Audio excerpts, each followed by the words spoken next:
ನಮಸ್ಕಾರ. ಮೊನ್ನೆ ತಾನೇ ಕಲಬುರಗಿ ದಕ್ಷಿಣ ಮತಕ್ಷೇತ್ರದಾಗ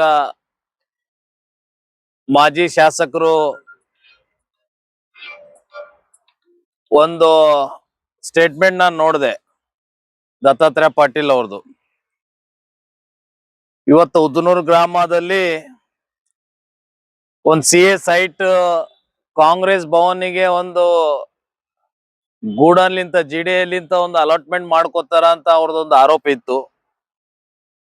ಇವತ್ತ ದಕ್ಷಿಣ ಮತಕ್ಷೇತ್ರ ಶಾಸಕರು ಅಲ್ಲಂಪ್ರಭು ಪಾಟೀಲ್ ಅವರು ಮತ್ತೆ ಇಲ್ಲಿದ್ದಂತ ಘಟಾನುಘಟಿ ನಾಯಕರು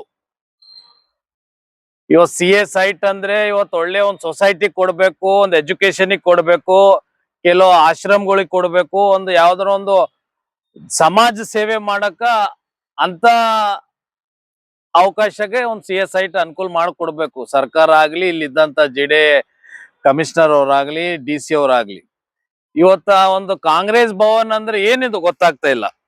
ಇವತ್ತು ನಾನು ನೋಡಿದೆ, ಈಗ ಇಡೀ ರಾಜ್ಯದಾಗ ಕೆಲವು ಜಿಲ್ಲೆನಲ್ಲಿ CA ಸೈಟ್ ಕಾಂಗ್ರೆಸ್ ಭವನ್ ಅಂತ ತಗೊಂಡಿದ್ದಾರೆ. ಮತ್ತೆ ಕಲಬುರಗಿ ದಕ್ಷಿಣ ಮತಕ್ಷೇತ್ರದಾಗ ಉದ್ನೂರು ಗ್ರಾಮ ವಿಲೇಜ್ ಹತ್ರ ಅಲ್ಲಿ ಒಂದು CA ಸೈಟ್ ಒಂದು ಇದು ಮಾಡ್ಕೊಂಡಿದಾರ ಅಂತ ದತ್ತಾತ್ರೇಯ ಪಾಟೀಲ್ ಅವ್ರದ್ದು ಆರೋಪ ಇದೆ.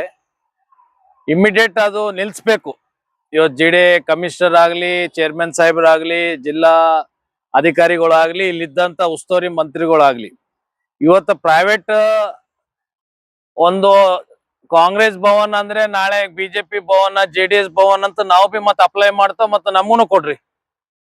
ಯಾಕಂದ್ರೆ ಇವತ್ತು ಕಾಂಗ್ರೆಸ್ಸಿಗೆ ಅಷ್ಟಿಗೆ ಕಾನೂನು ಅವರಿಗೆ ಲಾಗು ಇಲ್ಲಲ್ಲ, ಇವತ್ತೆಲ್ಲಾ ಪಕ್ಷದವರಿಗೆ ಲಾಗು ಇದೆ. ಇವತ್ತು BJP-ದವರಿಗೆ ಭವನ್ ಮಾಡಕ್ ಕೊಡಿ, ನಮ್ಗೂ JDS ಭವನ್ ನಾವು ಮಾಡ್ತೇವೆ. ನಾಳೆ ಒಂದು ಅಪ್ಲಿಕೇಶನ್ ಹಾಕ್ತೇವೆ ನಾವು, ಕೊಡಿ. ನಮ್ಗೆ ಕೊಡಲ್ಲ ಅಂದ್ರೆ ಇಮಿಡಿಯೇಟ್ ಅದು ನಿಲ್ಸ್ಬೇಕು. ದಕ್ಷಿಣ ಮತಕ್ಷೇತ್ರ ಶಾಸಕರು ಇದ್ರಿಗೆ ಬಹಳಷ್ಟು ಕುಸ್ತಿ ಆಡಿ ಒಂದು ಕಮ್ಮಿ ಬಜೆಟ್ ನಲ್ಲಿ ಅದು ಸರ್ಕಾರ ಕ್ಯಾಬಿನೆಟ್ ನಲ್ಲಿ ಒಂದು ಅಲಾಟ್ಮೆಂಟ್ ಮಾಡ್ಕೊಂಡು ಬರ್ತಾರೆ. ಸರ್ ಇಲ್ಲ, ಈಗ ಇನ್ನೊಂದು ವಿಷಯ, ಸರ್ಕಾರ ನಿಗದಿತ ಬಿಡದಂತ ದರ ಏನಿದೆ ಸಾರ್ವಜನಿಕರು ಕೂಡ ಒಂದೇ ದರ ಇರಬೇಕು. ಆಮೇಲೆ ಈ ರಾಜಕಾರಣಿ ನೋಡಿ, ಅದು 5% ಆಗ್ಬೋದು, 10% ಆಗ್ಬೋದು. ಆಕ್ಚುಲಿ ಬಹಳ ಜನ ಕಲಬುರಗಿ ಜಿಲ್ಲೆನಲ್ಲಿ CA ಸೈಟ್ ಏನ್ ನಡೆಸ್ತಾ ಇದ್ದಾರೆ, ಕೆಲವರು ಯಾವ ಉದ್ದೇಶಪೂರ್ವಕವಾಗಿ ತಗೊಂಡಿದ್ದಾರೆ ಮತ್ ಯಾವ ಉದ್ದೇಶಪೂರ್ವಕವಾಗಿ ನಡೆಸ್ತಾ ಇದ್ದಾರೆ.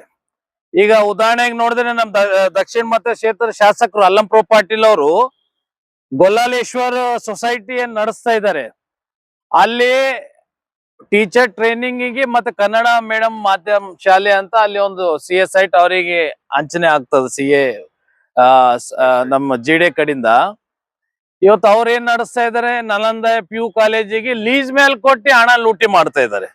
ಇದ್ರ ಮೇಲೆ ನಾವು ಗಂಭೀರವಾಗಿ ನಾನು ಹೋರಾಟ ಮಾಡಿದ್ದೀನಿ. ಇದಕ್ಕ ಇಲ್ಲಿದ್ದಂತ ಅಧಿಕಾರಿಗಳು, ಇಲ್ಲಿದ್ದಂತ ಸರ್ಕಾರನಲ್ಲಿ ಅಧಿಕಾರಿಗಳು, ಇವರು ಯಾವ ರೀತಿಲಿ ಅದ್ರ ಮೇಲೆ ಕಾನೂನು ರೀತಿಯಲ್ಲಿ ಕ್ರಮ ತಗೊಂಡಿಲ್ಲ. ಅದಷ್ಟೇ ಪೆಂಡಿಂಗ್ ಆಗಿ ಉಳಿದಿದೆ.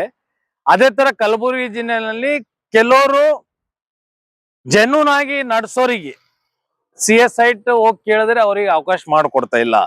CA ಸೈಟ್ ಏನಾಗ್ತಾ ಇದೆ, ಇಲ್ಲಿ ಯಾರು ಹೆಚ್ಚಿಗೆ ಇನ್ಫ್ಲೂಯೆನ್ಸ್ ಹಚ್ತಾರೆ, ಅಲ್ಲಿನೇ ಒಂದು ರಾಜಕೀಯ ನಡೀತಾ ಇದೆ. ಅದಕ್ಕೆ ಒಳ್ಳೆ ಜನ ನಡೆಸೋರಿಗೆ ಅವಕಾಶ ಮಾಡಿಕೊಡ್ರಿ ಅಂತ ನಾನು ಇವತ್ತು ಮಾಧ್ಯಮ ಮುಖಾಂತರ ಇವತ್ತು ಕಲಬುರಗಿ ಜಿಲ್ಲಾ ಉಸ್ತುವಾರಿ ಸಚಿವರಿಗೆ ಮತ್ತೆ DC ಸಾಹೇಬರಿಗೆ ಮತ್ತೆ ಇದು GDA ಕಮಿಷನರ್ ಅವರಿಗೆ ಒಳ್ಳೆ ಒಂದು ಟ್ರಸ್ಟ್ ನಡೆಸೋರಿಗೆ ಅವಕಾಶ ಮಾಡಿಕೊಟ್ರೆ ಬಹಳ ಒಳ್ಳೇದಂತ ನಾನು ಹೇಳಕ್ ಇಷ್ಟಪಡ್ತೀನಿ. ಅದೇ ಆಗ್ಬಿಟ್ಟಿದೆ. ಈಗ 4-5 ಫೈಲ್ ನಾನು GDA ನಲ್ಲಿ ಸ್ವಲ್ಪ ಕೇಳ್ಕೊಂಡೆ. ನಾನು 10% ದುಡ್ಡು ಕಟ್ಸ್ಕೊಂಡು ಕೆಲವರಿಗೆ ಅಲಾಟ್ಮೆಂಟ್ ಮಾಡಿದ್ದಾರೆ ಅಂತೆ. ಮತ್ತೆ ಘಟಾನುಘಟಿ ರಾಜಕೀಯಗಳು ಅವ್ರು ಮಾಡ್ಕೊಂಡಿದ್ದು, ಪ್ರೈವೇಟ್ ದವ್ರು ಯಾರು ಮಾಡ್ಕೊಂಡಿಲ್ಲ. ಪ್ರೈವೇಟ್ ಜನ ನಮ್ ಭಾಗದಾಗ ಬುದ್ಧಿವಂತ ಜನ ಒಂದು ಸಮಾಜ ನಡೆಸ್ಬೇಕು, ಒಂದು ಒಳ್ಳೆ ಶಿಕ್ಷಣ ಕೊಡ್ಬೇಕು, ಒಂದು ಟ್ರಸ್ಟ್ ನಡೆಸ್ಬೇಕಂತ ಅಂತವ್ರು ಪಾಪ ಬಹಳ ಜನ ಇದ್ದಾರೆ. ಅಂತವ್ರಿಗೆ ಅವಕಾಶ ಸಿಗ್ತಾ ಇಲ್ಲ. ಅವ್ರ ಅಪ್ಲಿಕೇಶನ್ ಹಾಕಿದ್ರೆ ಮೀಟಿಂಗ್ ನಲ್ಲಿ ಅಪ್ಲಿಕೇಶನ್ ಇಡಲ್ಲ, ಮತ್ತೆ ಅದು ಎಲ್ಲೋ ಒಂದ್ ಕಡೆ ರಿಜೆಕ್ಟ್ ಮಾಡ್ತಾರೆ. ಹಂಗಾಗಿ ಕೆಲವು ರಾಜಕೀಯ ಇನ್ಫ್ಲುಯೆನ್ಸ್ ಸರ್ಕಾರದಾಗ ಇದ್ದವ್ರು, MLAಗಳು, ಎಕ್ಸ್ ಮಿನಿಸ್ಟರ್ಗಳು ಅಂತವ್ರು ಮಾಡ್ಕೊಂಡು ಬಂದಿದ್ದಾರೆ ಅಂತ ಸುದ್ದಿ ಇದೆ. ಇವತ್ತು ಅದು ಇಮಿಡಿಯೇಟ್ ತಡೆಪಡಿಸ್ಬೇಕು, ನಿಲ್ಸ್ಬೇಕು.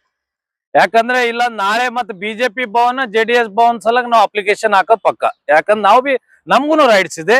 ನಮ್ ಪಕ್ಷನು ಇವತ್ತ ಬಿಜೆಪಿ ಪಕ್ಷ ಇವತ್ತೊಂದು ಕೇಂದ್ರ ಮಟ್ಟದಾಗ ಅವ್ರನ್ನು ಇದ್ದಾರೆ, ನಾವು ಬಿ ಇದ್ದವು.